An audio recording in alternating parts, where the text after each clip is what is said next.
morning. So the music that I've been playing was just to sort of give you a taste of some of the different uses of music in Roman life. The stuff you hear with the flutes and the drums and all of the voices yelling is mostly either sort of music for entertainment at feasts, or in some cases music for the more ecstatic kinds of religious rituals, you know, that involve a lot of dancing and moving about and people jumping around and shouting. Some of that music also is for feasts. The loud trumpets that sometimes sound a little bit out of tune, what do you think those are probably used for? What kind of music do you think that is? What part of life do you think that represents?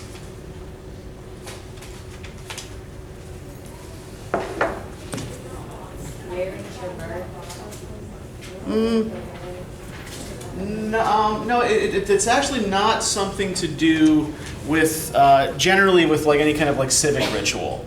That's mostly military music, actually. So the flute, the drum, the lyre, these were instruments that people used for sort of day-to-day life entertainment sorts of things. Trumpets and tubas were used mostly for military signaling and to intimidate the hell out of whatever armies the legions were facing. So I wanted to give you some sense of the variousness of the uses of this particular art in Roman life, because in a lot of ways the poem that we're looking at today is about variousness and multiplicity. Right, so as far as what I've got online for this for you, there's not too much. I had actually posted more, but it seems like when they updated Georgia View, some of the things got removed. So, as for what is actually there, two very important things that I think you'll likely find helpful if you have a chance to look at them. The first is a podcast posted by the Maine Humanities Council. They do or used to do this series of lectures with academics from within the state. They pick some topic each year and have them lecture on some topic in the humanities. So this is the Rome of Augustus. And it's a lecture by Peter Acher, who's a professor of classics at the University of Southern Maine. And this is mostly sort of historical background, right? So he'll tell you a little bit about what Rome was like around the time that Ovid was writing. We're going to talk about that a little bit today as well. And the other thing I have posted is a prose translation of a long Greek poem by the poet Hesiod called the Theogony, or Birth of the Gods. Right? Whenever you see in a Greek word that G-O-N letter, it's referring to birth. And we know that Theo, right, is God. So Theogony, Birth of the Gods. And this is one of the most important source materials that Ovid used for his poem, particularly the early parts that talk about the creation of the world. Okay, so before we get too deeply into any of today's material, does anybody have any questions about the midterm of the paper? I did get one question about the midterm, just to make sure everybody heard it right. The midterm is not going to be open book, and the reason for that is because of the ID section. Right? So there's a part of the midterm that is going to require recall on your part. Now, because it's not open book, when you're doing the essay section, I don't expect you to necessarily quote directly, okay, because you won't be allowed to go and look that up. But yeah, do at least be able to give a good summary of the parts of the text you're referring to. Does anybody have any other questions about the midterm? Yeah, Regan. The music won't be on the midterm, no. No, really, just the music is just to kind of set a kind of cultural mood before the class starts. Like, okay, here's some elements of the culture we're talking about that I can share with you before we start moving into actual discussion.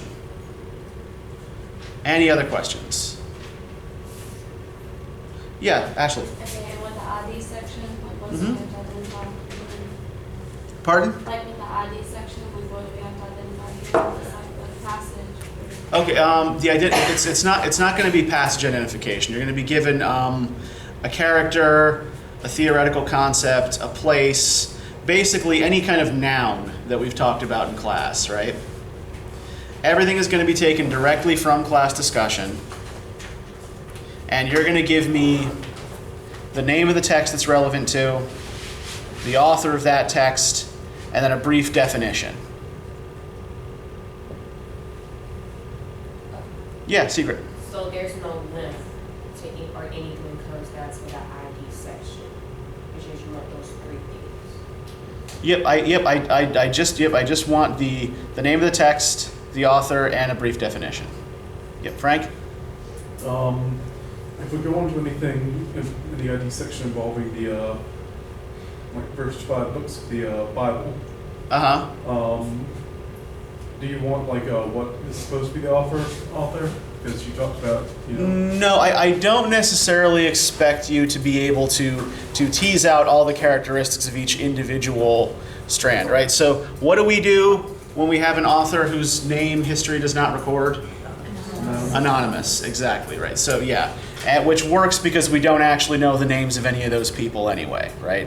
They're really just the Yahwist, Elohist, Priestly, the Deuteronomist. Those are theoretical identities, right? We call it the documentary hypothesis for a reason, right? Because we think that's how it happened, but we can't be absolutely certain. So just go with anonymous. Is the Writing Center open on Fridays? Yeah, I'm pretty sure the Writing Center is open on Fridays. I think you can get online appointments over the weekend as well. So I think you can pretty much always get somebody over there somehow. Yeah, Jalen. So the sample questions that you put, is it going to be formatted just like that? The format will be about the same. There will only be 3 on the midterm, and they'll be more specific. So it might ask you to refer to specific texts, or it might say, and I put a question on there about cosmogony, right? It's like it might ask say something more specific about like that particular broad theme. But the sample questions are to help you figure out what sort of broad themes I want you to know about. Anything else?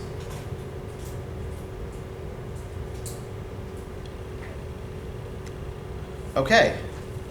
Then let's start digging into Roman epic. How'd this go for you? What'd you think?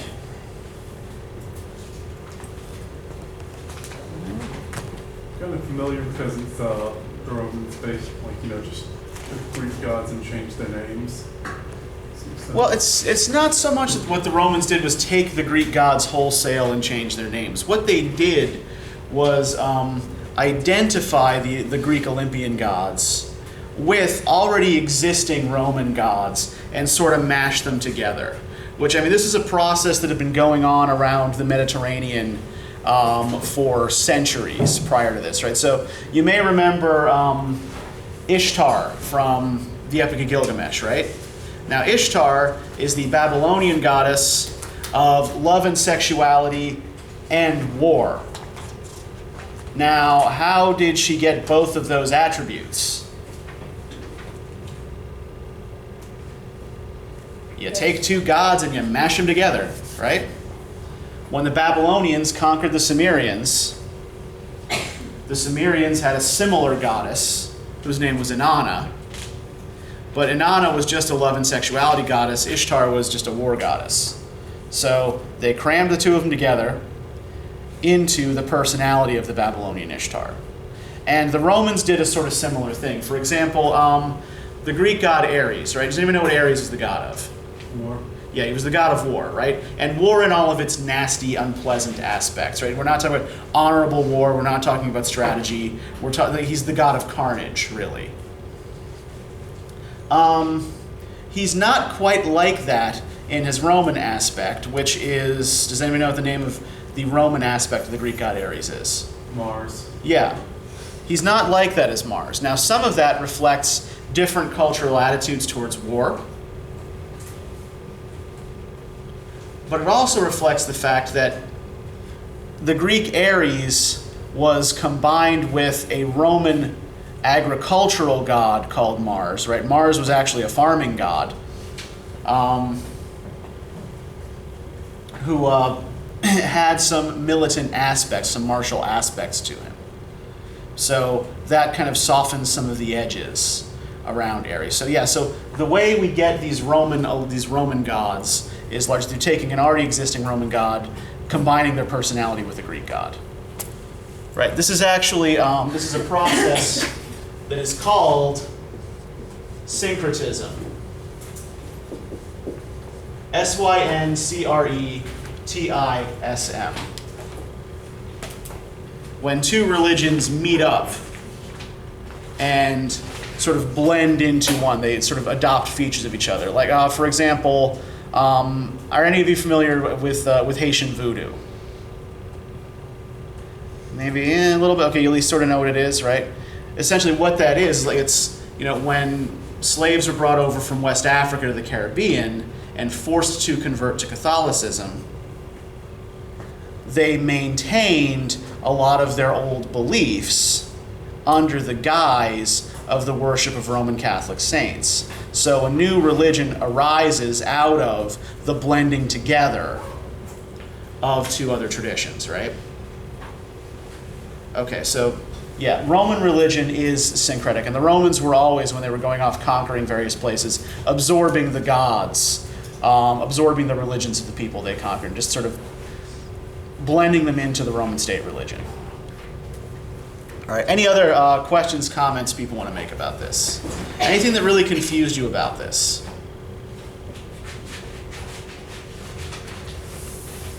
Anything that you found really interesting about this? You look like you want to say something, Devin. I'll get that. Are you sure? Oh, okay. You're welcome to speak. Yeah, Ty. The first story, Uh-huh.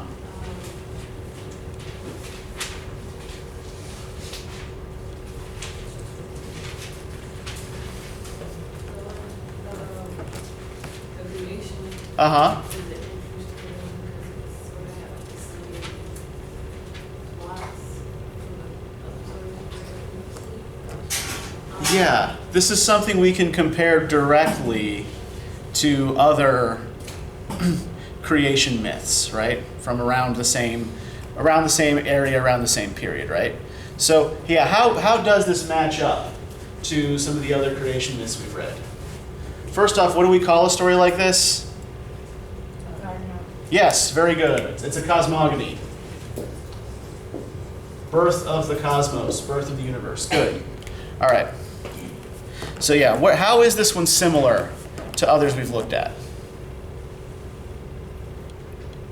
Before the seas and lands had been created, before the sky that covers everything, nature displayed a single aspect only throughout the cosmos. Chaos was its name, a shapeless, unwrought mass of inert bulk and nothing more, with the discordant seeds of disconnected elements all heaped together in anarchic disarray. So, when Ovid is talking about the creation of the universe, is he talking about the creation of the universe out of nothing? Is there absolutely nothing there? No, there's something that has to be Yeah. shaped. Exactly. There is something there. Yes, there's chaos as the primordial substance, right? Now, when we look back to the creation stories in Genesis or in the Enuma Elish, do we have the same sort of thing? In the Enuma Elish, for example, is there creation out of nothing? Yeah, exactly. There are these two water monsters before there's anything else, right? Apsu, the sweet waters, and Tiamat, the salt waters. So yeah, there is something there. What about at the beginning of Genesis? Does God speak and everything suddenly appears, or is there already something there? He's hovering over the waters. Yeah, the face of God moved across the waters, right? Yeah, there's water there.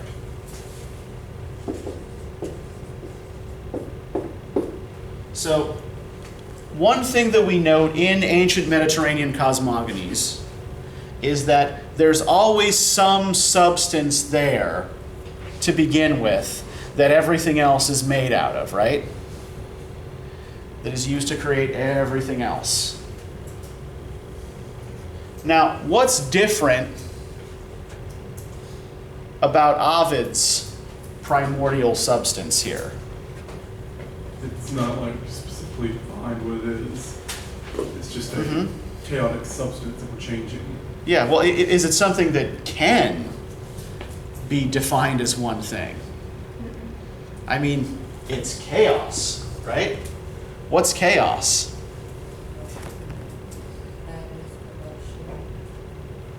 Well, not necessarily madness or corruption. Is chaos necessarily evil? No, it's just there. It Yeah. happens. It's just constant change, right? Constant churning.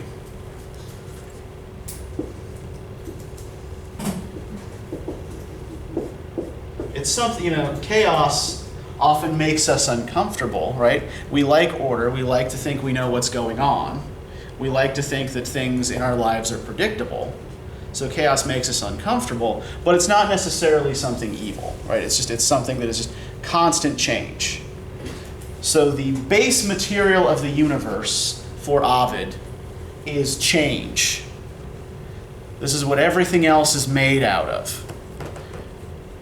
The sun as yet did not light up the earth, nor did the crescent moon renew her horns, nor was the earth suspended in midair, balanced by her own weight, nor did the ocean extend her arms to the margins of the land. Although the land and sea and air were present, land was unstable, the sea unfit for swimming, and air lacked light.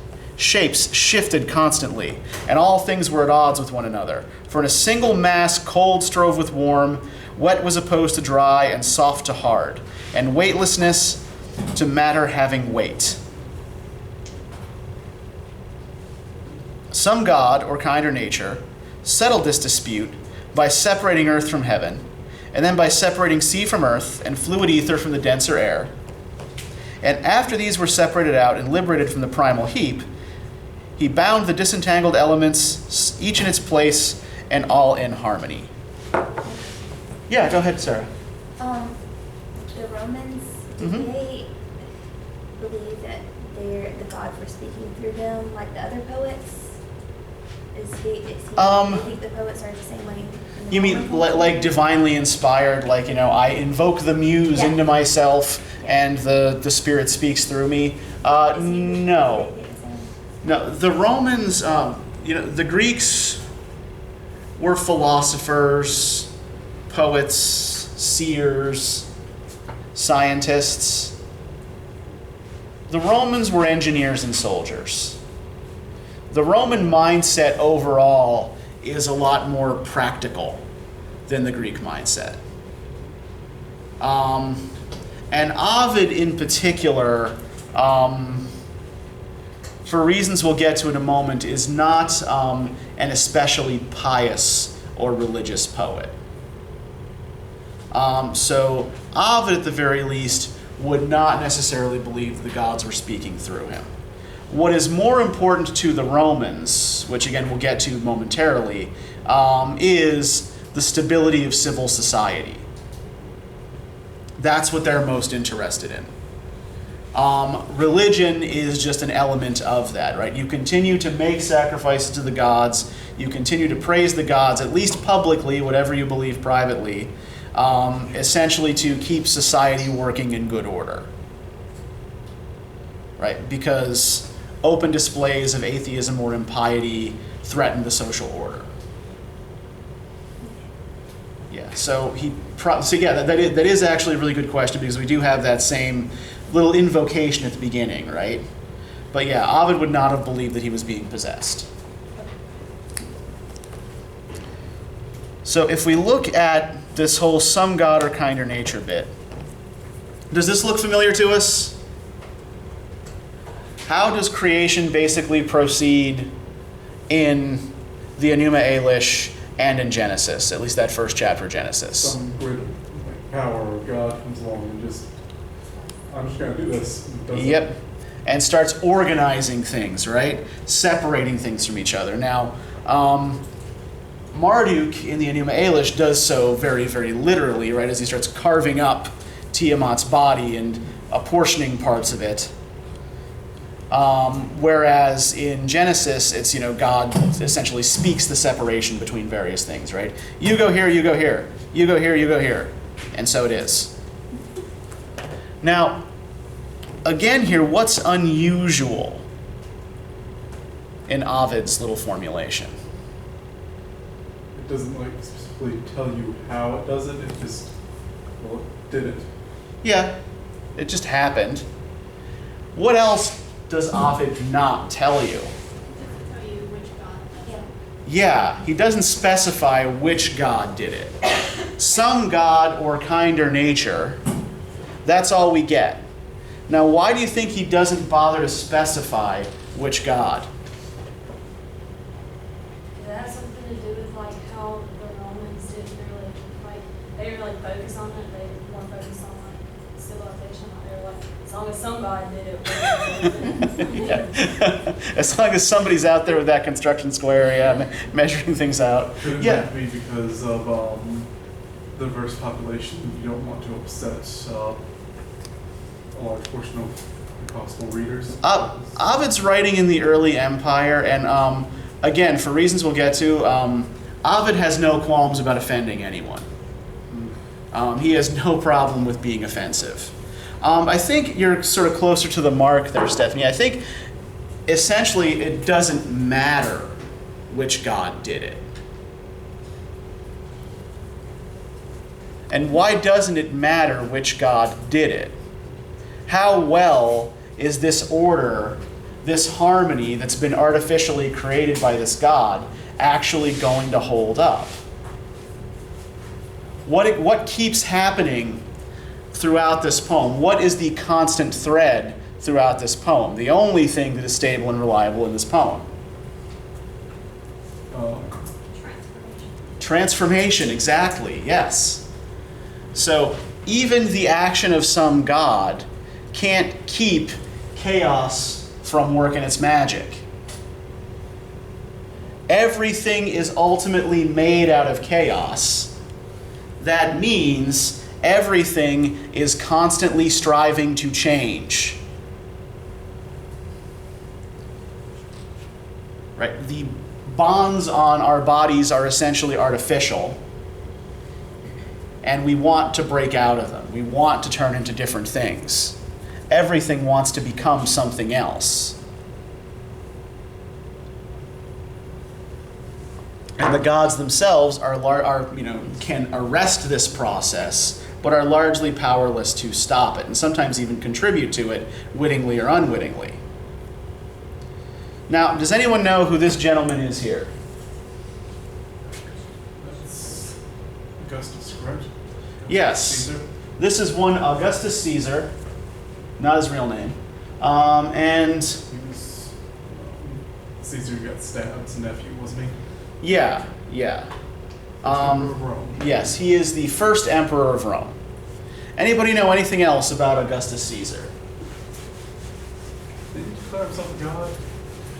Yeah, he did, and posthumously his uncle as well. He had seizures, didn't he? Is that a story? It's possible. That I don't know. I couldn't tell you. That I'm not aware of. But let me tell you a little bit about how he came to be first emperor of Rome. So before the empire, before there were emperors of Rome, how was it governed? Anybody know? The Senate? Yeah, there was a republic governed by a senate. And the Senate was made up mostly of wealthy Roman citizens, important Roman citizens. It wasn't really an elected body, right? Or at least not elected by the people. And there were two major parties in the Senate that often disagreed with each other. One party favored the interests of the patricians, that is sort of, the wealthy Roman aristocracy. The other party favored the interests of the plebeians, Or the mob. yeah, the great unwashed masses. So, a senator comes along, gains leadership of the Senate by the name of Gaius Julius Caesar, and he is a member of the party that tends to favor the interests of the plebeians. His rival for power is a guy by the name of Pompey, and Pompey is a traditionalist, a conservative, who favors the interests of the patricians, right? The traditional prerogatives of Rome's old ruling class. So, Great. pardon? And Pompey is known as the Great. He is also known as Pompey the Great. The rivalry between these two becomes so intense that it breaks out into civil war. So Caesar defeats Pompey in the civil war, enters Rome in triumph, and is promptly stabbed to death by the Senate. So this starts a new civil war between the Senate and its supporters and Caesar's primary supporters, Marcus Antonius,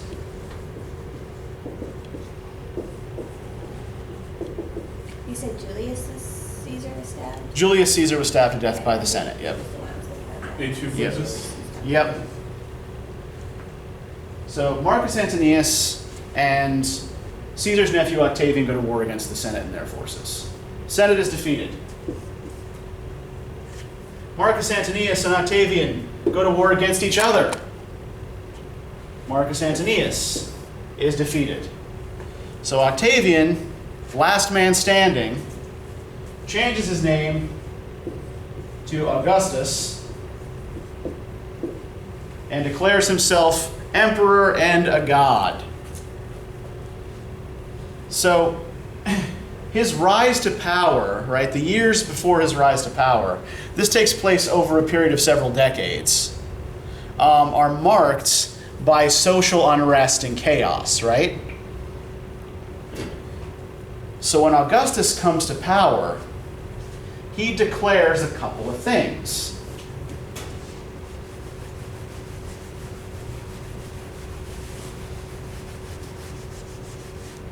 First, that Rome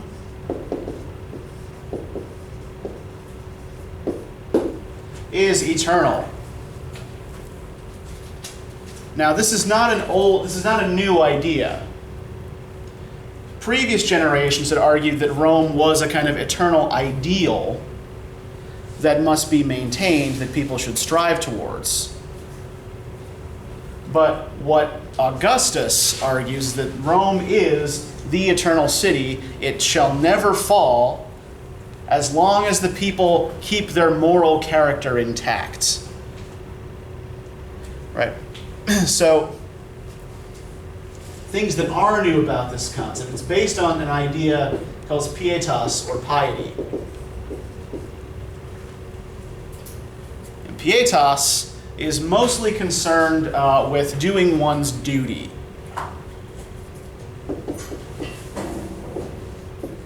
Duty to family, or domus, right, the single family households. This is the Roman equivalent of the Greek oikos. So you have to do right by your family. Duty to the gods, at least in public. And your duty to the nation. If you are a man, this means serving in the army. If you are a woman, this means pumping out more future citizens.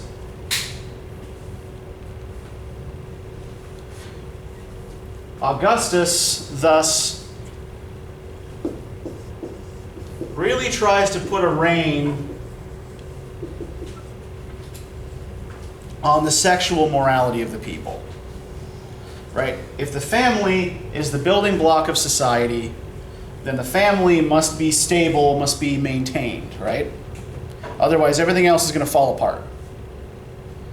So, sex outside of marriage is strongly sanctioned or strongly frowned upon.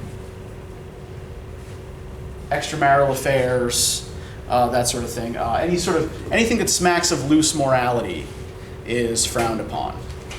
Now he tries to paint this, recast this as traditional morality, but traditional Roman sexual morality had actually really been pretty loose. Men at least could get away with more or less whatever they wanted.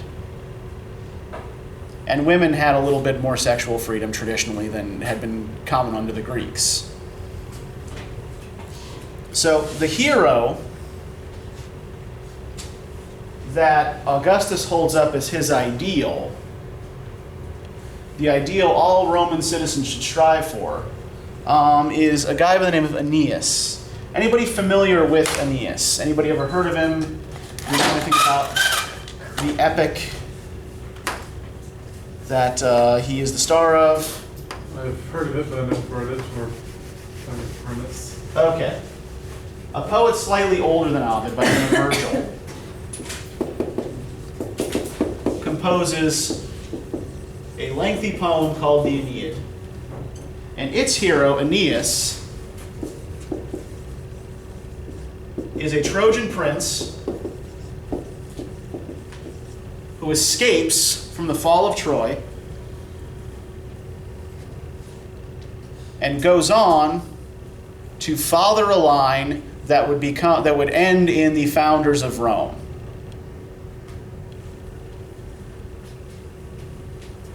So he's a Trojan prince and indirectly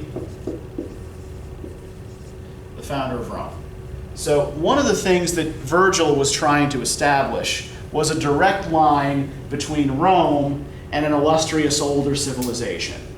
Right? So Rome is itself an example of continuity. Right? We didn't just come up out of nowhere. We're continuing the traditions of this older civilization. The specific characteristics of Aeneas are important as well. Aeneas is a character who never gets to live for himself or for his own desires. He lives entirely for duty. Early in the Aeneid, his ship is blown ashore at Carthage in North Africa. It was a Phoenician city. And he falls in love there with a queen, a woman named Dido. And the gods refuse to let him settle there because it would mean that he's then not fulfilling his destiny, his duty to go to Italy and found what will become Rome. So he is forced to go his merry way, to leave this place he's come to love and this woman he's come to love to go and found a new city someplace else. And she goes crazy and burns herself on a funeral pyre. Lovely. Oh, it's a beautiful story, yes.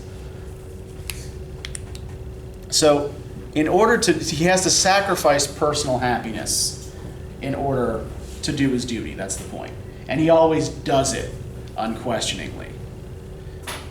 Now, he's usually depicted in art,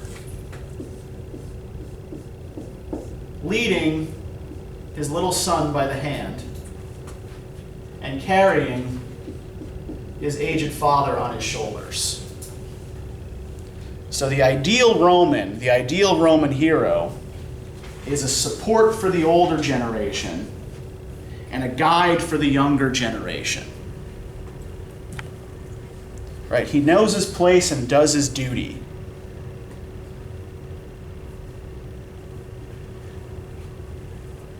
Now, does this seem to jive very well with Ovid's poem, in which we begin with a story that tells us that everything is made out of chaos? How well does this seem to agree with Augustus's view of the world?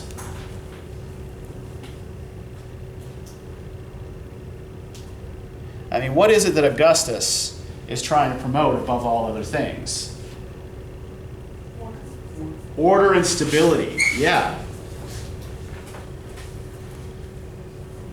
And, after several decades of civil war, who can blame him for that, right? But Ovid seems to be attacking the very basis of Augustus's worldview, right? That this order that you so prize, this order, this stability that you want, is in fact an illusion. Because everything ultimately reverts back to chaos. Everything changes. Everything is ephemeral. Nothing stays the same. So trying to freeze this moment in time and preserve it is pointless. It's going to fail. Now, what kind of attitude towards the gods do you detect in this? They're hypocritical. Why would you say is Ovid hypocritical or the gods hypocritical? I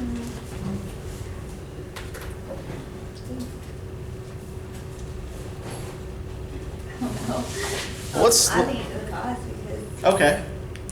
they destroy the earth to recreate it or whatever, and then Mhm. but to raise the immorality, but then they go and do bad things. Yeah. Right. One of these pillars of piety, right, of public piety, is duty to the gods. But the gods, as they're represented here, right, do they actually act in accordance with Augustan values? No, they're selfish, they're lustful, they're deceitful. She's the oldest wife I've They- had. Yeah, they're often stupid, right? So the gods are not treated especially respectfully in this poem. If we look, for example, at the Apollo and Daphne episode, right? Starting on page 655. Can I get somebody to read, starting with Daphne, the daughter of the river god, around line 628?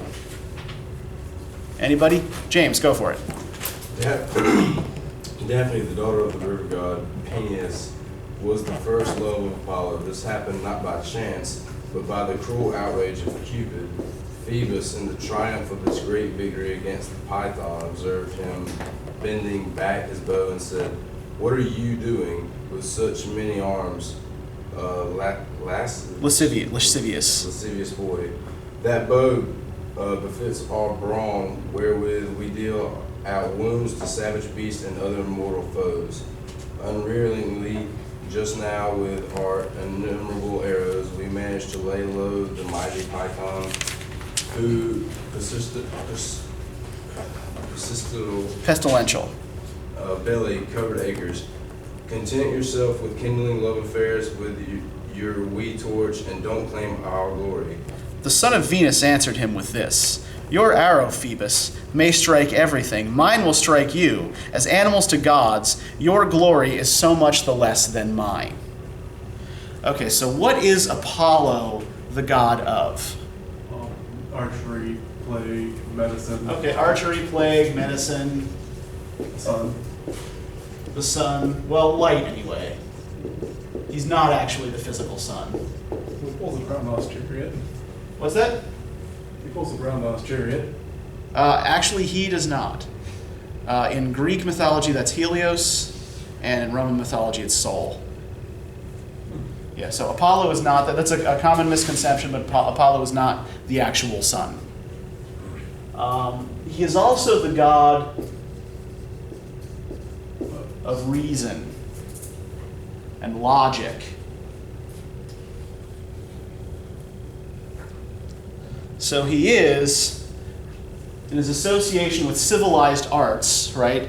Music and dance, medicine, reason, right? He is a god of order. Now, what about Cupid? What is Cupid the god? How does Cupid function? God of lust. Essentially, yeah. Now, Cupid in Greek and Roman mythology is not the cute little bare-bottomed cherub that you see on contemporary puke-inducing Valentine's Day cards. He's sort of more like naked teenage boy with arrows. So much more explicitly sexualized. And yeah, he is a god of lust, right? So how does Cupid kindle lust in people? What does he do? Shoots her with an arrow. Yeah, he shoots you with an arrow. He has two arrows. He has arrows of gold and arrows of lead. If he shoots you with the arrow of gold, the fires of lust kindle within you. If he shoots you with the arrow of lead, then the next thing you see you will loathe forever, right? So Apollo gives his little speech, oh, isn't that cute? You're playing with your little bow. Oh, put it down before you hurt somebody. And Cupid's response is like, asshole, I'll show you. And he shoots Apollo with the arrow of gold and Daphne with the arrow of lead, right? So Apollo cannot stop himself from pursuing this nymph Daphne who wants absolutely nothing to do with him. So in this contest between which god is more powerful, who is more powerful, the god of reason or the god of lust? Yeah, lust comes out on top here 100%, right? And this fits with the larger scheme of the epic, right? Which of these things would we associate more closely with chaos?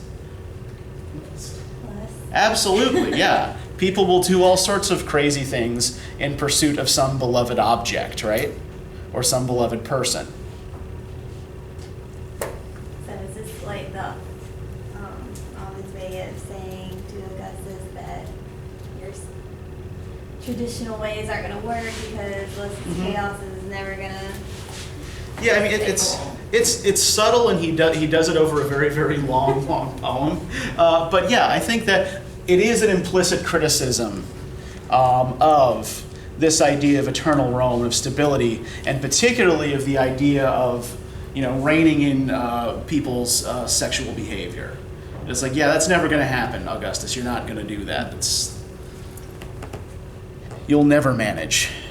So if we move from this, well, one more thing I want to point out about this as well is that the poetic genre of this story is also really inconsistent, right? The Apollo and Daphne story. Now, generically, the Metamorphoses overall is an epic. We call it an epic because it has certain formal features of epic, right? It has that invocation at the beginning, right, where he explains his purpose, dedicates his work to the appropriate gods and all that. And it's written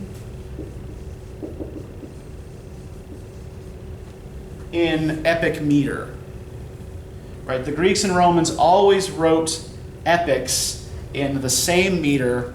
It's called dactylic hexameter.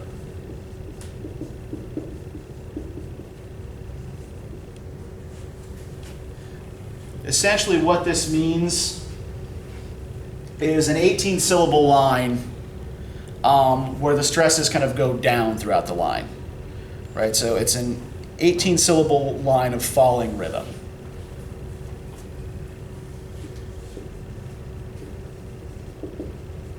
But within the stories themselves, the genre tends to be inconsistent, right?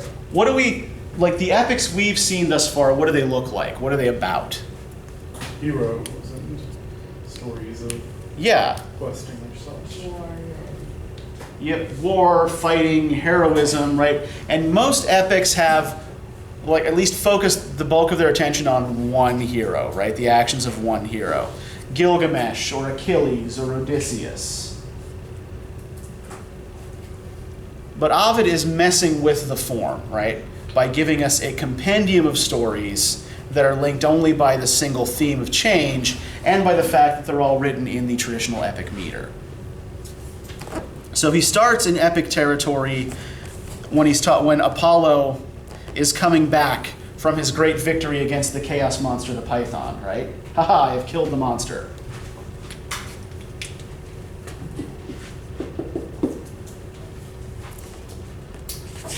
But then, by the end of this, we've shifted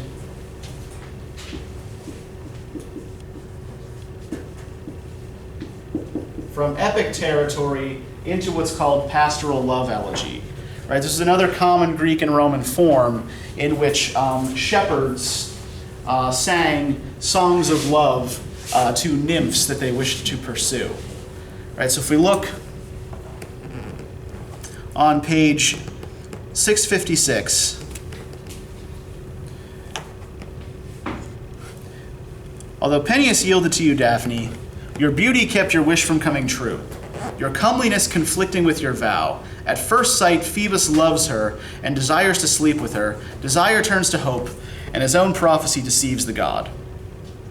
Now, just as in a field the harvest stubble is all burned off, or his hedges are set ablaze when, if by chance, some careless traveler should brush one with his torch or toss away the still smoldering brand at break of day, just so the smitten god went up in flames until his heart was utterly afire, and hope sustained his unrequited passion. He gazes on her hair without adornment. What if it were done up a bit, he asks, and gazes on her eyes as bright as stars, and on the darling little mouth of hers, though sight is not enough to satisfy. He praises everything that he can see, her fingers, hands, and arms bare to her shoulders, and what is hidden prizes even more. She flees more swiftly than the lightest breeze, nor will she halt when he calls out to her. Daughter of Peneus, I pray, hold still, hold still. I am not a foe in grim pursuit. Thus lamb flees wolf, thus dove from eagle flies, on trembling wings, thus deer from lioness, thus any creature flees its enemy, but I am stalking you because of love. Wretch that I am fearful that you'll fall. Brambles will tear your flesh because of me. The ground you're racing over is very rocky. Slow down, I beg you. Restrain yourself in flight, and I will follow at a lesser speed.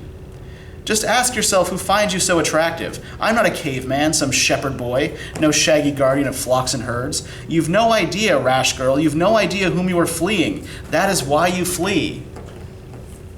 So he represents himself as being like the shepherd pursuing his love, right? I'm not a shepherd. I'm actually a god, and a really, really great one. But yeah, in doing so, he shifts out of epic territory, where he's the hero, into pastoral love elegy, where he's the victim of passions that he has no control over. Now, how is this story similar to the Jove and Io story, the Jupiter and Io story? They're both involved, Yeah, that's one thing that we note here in many of these quote-unquote love stories, right, is that rarely does anyone ask for consent. The god basically just does what he wants. Now, some of this has to do with ancient Roman gender attitudes. It was generally considered permissible, as it was among the Greeks, for a man to sleep with whoever and whatever he wanted.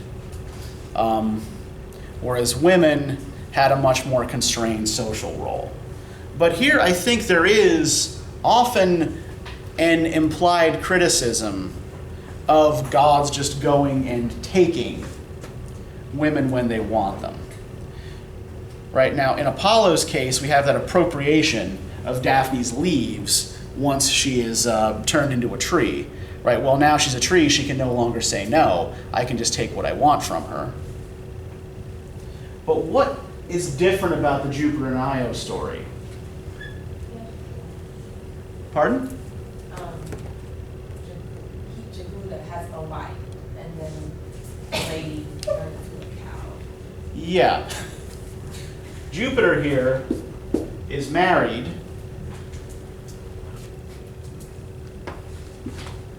And his wife catches him. I've been had. Yeah. So the great king of the gods, on whom the emperors of Rome model their rule, is here in this story represented as a husband who's afraid of his wife, right? He changes Io into a cow to avoid getting in trouble with his wife.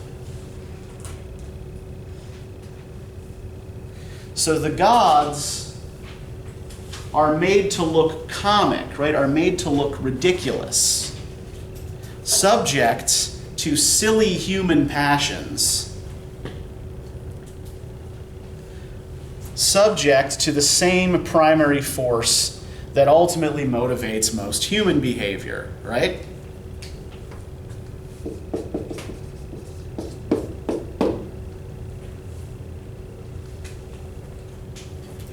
All things tend back to chaos. Now, of all the stories that we looked at for today, which struck you as the weirdest or creepiest?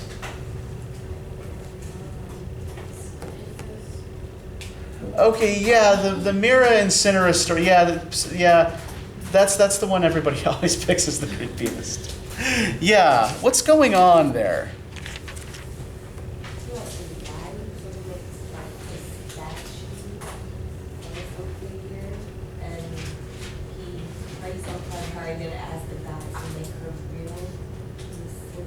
Yeah, that's what it starts with, right? Yeah, go ahead.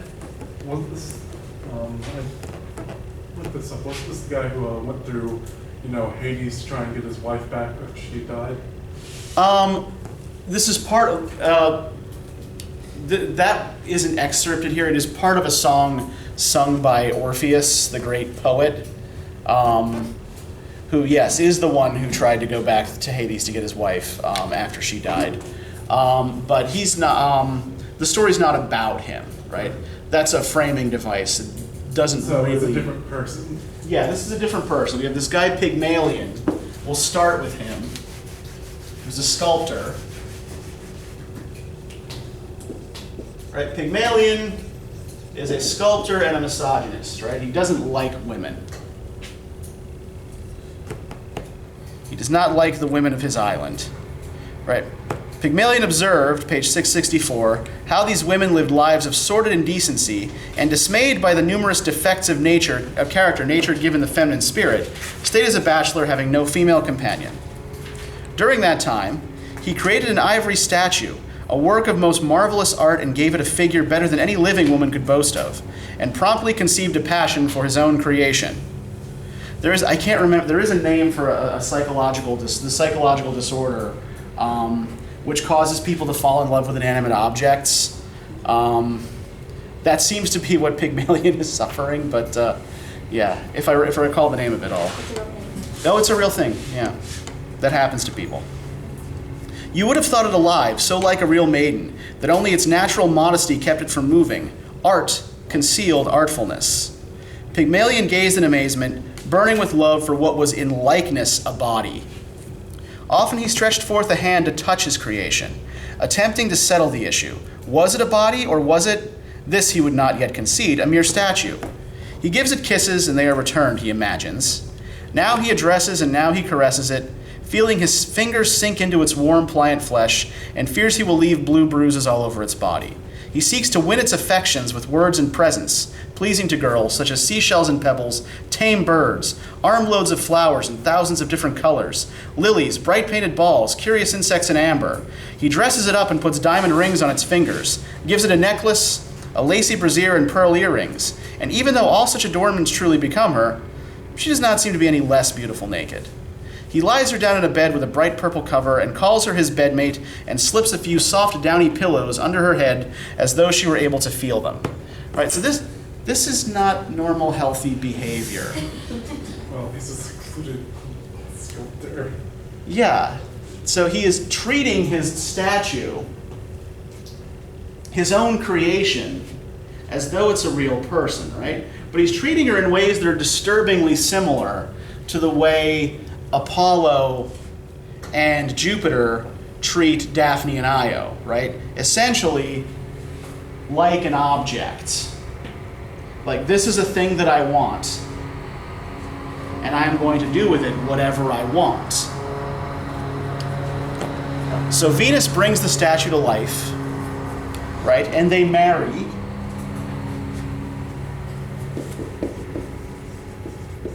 And they have a daughter. And this daughter has a son, Cinyras. And Cinyras has a daughter, Mira. And Cinyras and Mira together have a son, Adonis, whom Venus herself, who started this whole chain, falls in love with. Now, what happens to Adonis? The beautiful boy born out of the tree.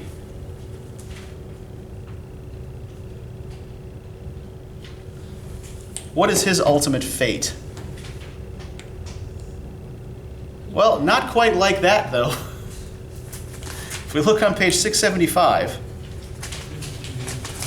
and after warning him, she went off on her journey, carried aloft by her swans, but his courage resisted her admonitions. It happened that as his dogs followed a boar they were tracking, they roused it from where it was hidden, and when it attempted to rush from the forest, Adonis pierced it but lightly, casting his spear from an angle. With its long snout, it turned and knocked loose the weapon, stained with its own blood, then bore down upon our hero, and as he attempted to flee for his life in sheer terror, it sank its tusks deep into the young fellow's privates, and stretched him out on the yellow sands where he lay dying. So, how the boar kills him is very important. Right? The boar doesn't just kill him, the boar castrates him, and he bleeds to death.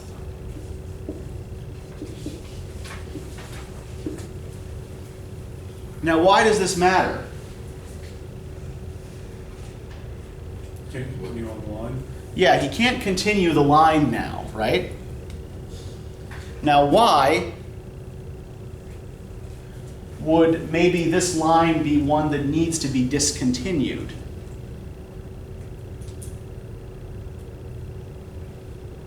What interest would fate have in preventing Adonis from reproducing? Well, I mean, if we look at just about every link in the chain here, right? Who's his great-grandmother? statue. A friggin' statue, yes. His great-grandmother is a statue. His parents are father and daughter, right? So the unnatural union that began this line seems to corrupt the relationships within it, right? As such, this unnatural passion, first engendered by Venus, has to be ended, has to be destroyed. Right? Get these people out of there. For the love of God, someone stop them reproducing. So yeah, that's why the line has to end with Adonis. Now, we have this other little myth in here embedded in Venus' story about Atalanta and Hippomenes.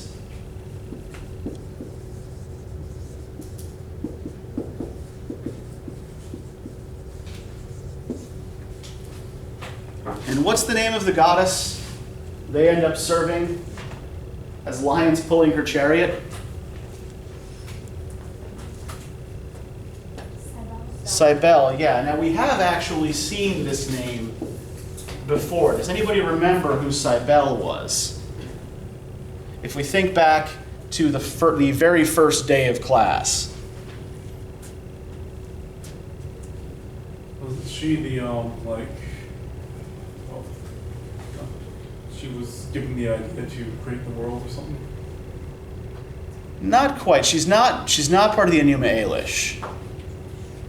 It was about the story of the priests who castrated themselves. Oh, that one. This is the goddess they worshipped, yes.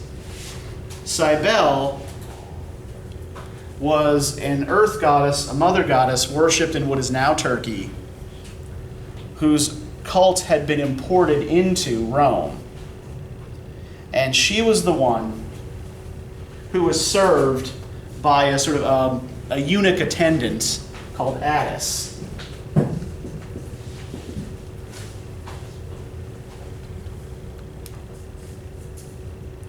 Who had gone nuts and castrated himself when she revealed herself in her full divine glory to him. And she's the one whose priests would drop all those magic mushrooms and ritually castrate themselves in memory of Attis's deed, right? So what we have here is some kind of connection here as well to that particular cult, right? To that weird foreign religion. So it's a real religion, like people are doing that now Oh, because of this? well, no, people aren't doing that. I don't think anyone's doing that now. I don't think anyone, it was a real religion. It was a real religion around the ancient Mediterranean. So do people still worship these gods, like in Rome and Greece and all that? Like, Yeah, I mean, there are people who refer to themselves as neo-pagans who try to reconstruct some of these sort of old pre-Christian, pre-Islamic rituals. There are people who are Celtic neo-pagans or Greco-Roman neo-pagans or Egyptian neo-pagans, right? They usually pick some particular tradition or some particular pantheon to fixate on. The biggest problem with a lot of what they're doing is that, I freely support anyone's right to believe whatever they want as long as they're not hurting anyone. But a lot of these reconstructed pagan traditions they're making a lot of assumptions about the way things used to be gone about. They're making a lot of assumptions about the way things used to be done, about the way gods used to be worshipped, that often can't be backed up by the historical record. So take that for what it is. But yeah, I'm fairly certain that the Galli do not exist today. I don't think there's anyone doing this anymore. Although there is a similar tradition in India. They're called Hijra. And they're biologically male, they're born men, but they dress as women and largely live as women. And I think some of them do castrate themselves. And they often show up at weddings and will sing. And it's considered bad luck not to give them money if they show up at your wedding and sing. So, so some of these traditions do sort of, they change, they morph, they wander.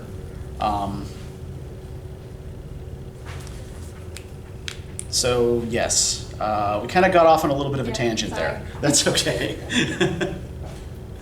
Okay, so what do we think this little story of Cybele and Attis is doing in this criticism of the idea of eternal, stable, orderly Rome?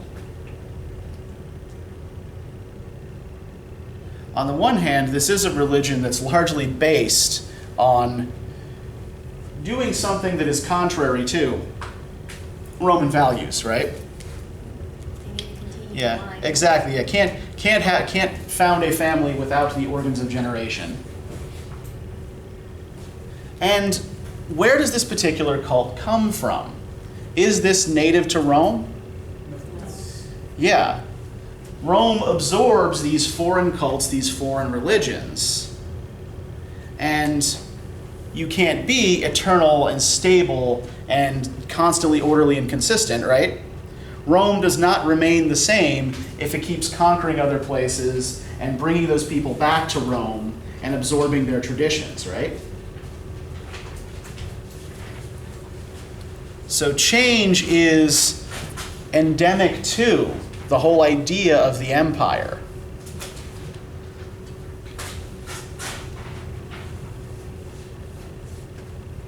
Change is the necessary component, the necessary element in human social life, in human political life, in love, in all these aspects of society that Augustus is concerned with.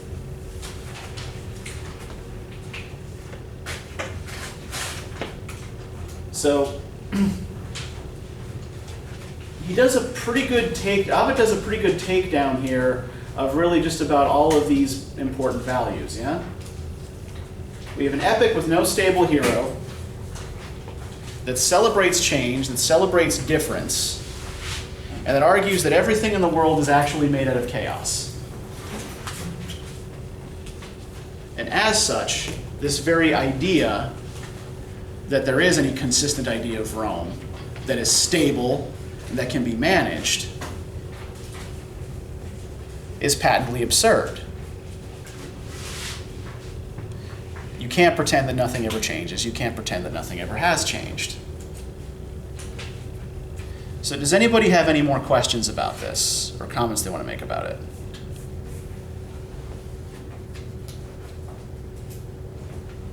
Yeah, Frank. Did you receive any flack from the higher-ups after writing this? Or did they Well, ignore 'em? Yeah, Ovid was not Augustus's favorite poet, and yeah, in fact, he was banished from Rome immediately after the Metamorphoses first appeared. Now, you didn't exactly publish a poem in ancient Rome. There was no publishing industry, right? You wrote out a manuscript that you shared among your friends, and they circulated among their friends. Maybe it filters out to other people.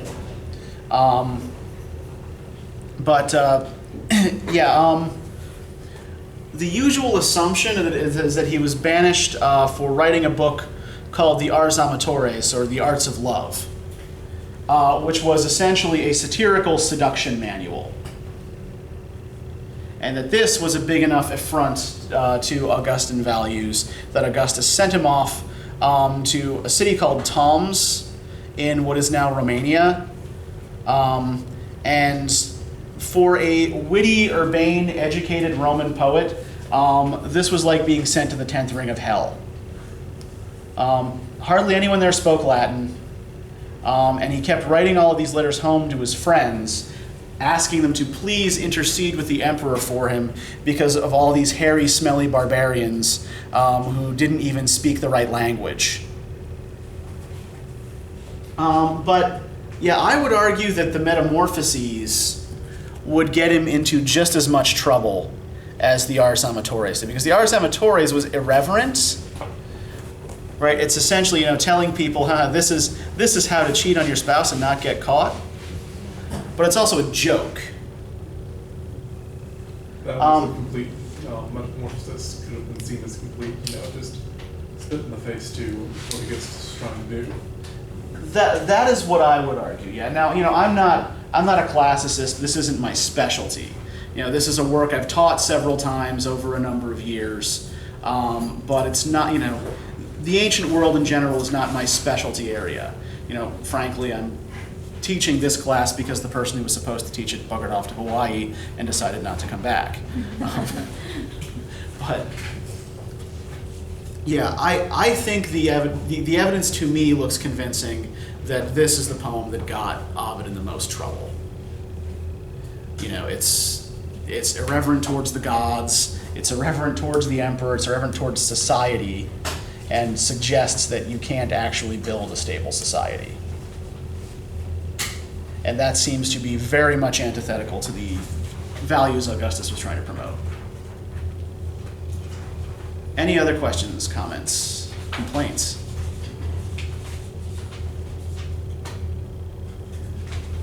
All right, we're going to stop it there then. I do have some reading questions for you for next week when we look at the Bhagavad Gita. We're going to be moving from the Mediterranean over to Asia next time. So we're going to be doing the Bhagavad Gita. We're going to be doing Indian literature next Tuesday, or next Monday. And we're going to be starting on ancient Chinese literature next Wednesday. This one's more about destiny or authority or